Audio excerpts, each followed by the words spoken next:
Good morning mga ka-work from home. Nakapag-break na ba kayo? I-try nyo to sa tira nyong adobo. Alas 3 na ng madaling araw, so ito yung ginawa ko sa tira kong adobo. Bale, pinatuyo ko lang siya sa non-stick na pan, yung gamit ko. Ayan, hanggang sa matuyo lang siya, hindi ko na na-videohan yung may sabaw pa siya. So, yan, patuyuin nyo lang na parang prinito yung adobo. Kasama na syempre yung itlog. Grabe, sobrang sarap nito. So, kung wala kayong maisip na pang lunch nyo at magtitipid kayo, try nyo yung mga natirang ulam nyo. At ngayon, sa akin, ang trinay ko is yung adobo. So, sobrang sarap niya at para siyang prinito. So, lahat ng lasa niya nandun na natuyo na dun sa karne. Grabe, kung nagtitipid kayo, eto, subukan nyo. Sobrang sarap. Share ko lang guys, ang client ko is nasa California. So, Pacific time zone ako ngayon.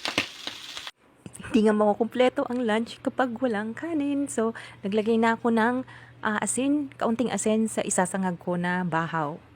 So, yan. So, yung pinagkakuluan ko, yung patuyuan ko ng adobo, dun ko rin gagawin yung sinangag ng kanin. So, kaunting rice lang kasi mahirap na. Alam ko kanin is life tayo, pero siguro mga half cup rice lang yung gagawin kong sinangag. So, ayan, naggisa na ako ng bawang, isang lang yung clove ng garlic. Tapos yan, gisa nyo lang. Share ko lang mga ko-work from home kung saan ko nakuha yung client ko. Actually, nakuha ko siya sa onlinejobs.ph. So, yung mga gustong mag-work from home, yung onlinejobs.ph, yung isa nyong pwedeng pagkuhaan ng client. So, legit naman siya at so far, wala pa naman akong nakukuhang mga nang i-scam na client.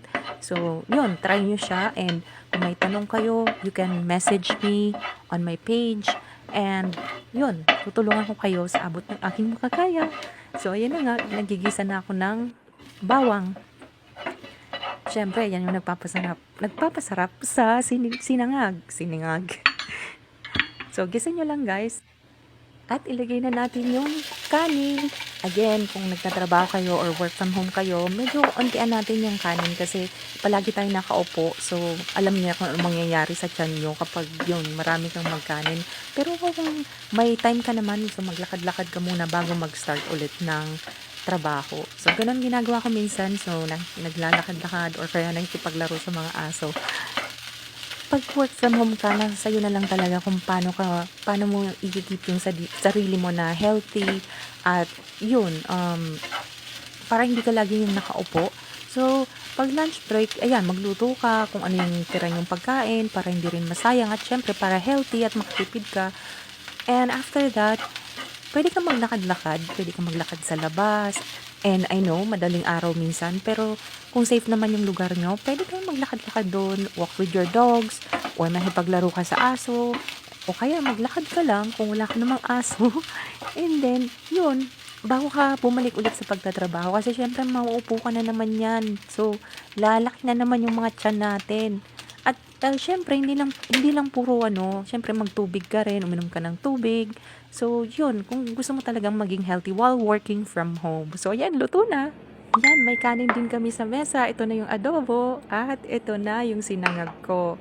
At syempre, hindi rin mo kumpleto yung almusal kapag wala tayong kape. So, nagpakulo ako ng kapeng barako. So, kakain na tayo. Ayan.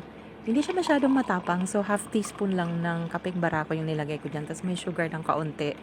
So, para naman may sipa at ganahan tayo at magising tayo after our break. So, kailangan natin ng kape, syempre. At syempre, tubig. So, wala dyan sa video ko yung tubig, pero uminom ako ng water after kong kumain ng almusal. So, ayan. Kain tayo. Share ko lang mga work from home while kumakain tayo. Nag-order din naman ako sa Grab. Kaya lang talagang mahal siya. Kung gagawin mong araw-araw, mag-grab ka. Tapos, lalo na pag sa fast food, parang hindi naman ganun, hindi na healthy. So, yun, siguro paminsan-minsan or pwedeng after payday, pwedeng mong i-treat yung family mo or pwedeng i-treat mo yung sarili mo, order ka ng fast food or sa Grab. Pero hindi talaga siya advisable ng everyday. Butas talaga yung bulsa mo kahit siguro mataas pa yung sweldo mo. Talagang hindi siya maganda. At sa katawan din. Share ko lang mga work from home. I work in a law firm. Tapos sa California siya nakabase. So wala na kaming ginagawa. Nagre-receive lang ng call. Sobrang light ng trabaho at sobrang swerte ko at nakakuha ko ng ganong client. Sobrang babait pa ng mga kasamahan ko doon na nakabase sa California. Marami pa ako sa inyo guys na i-share. So sa susunod na video, kaunti lang to. Bye! Thank you for watching.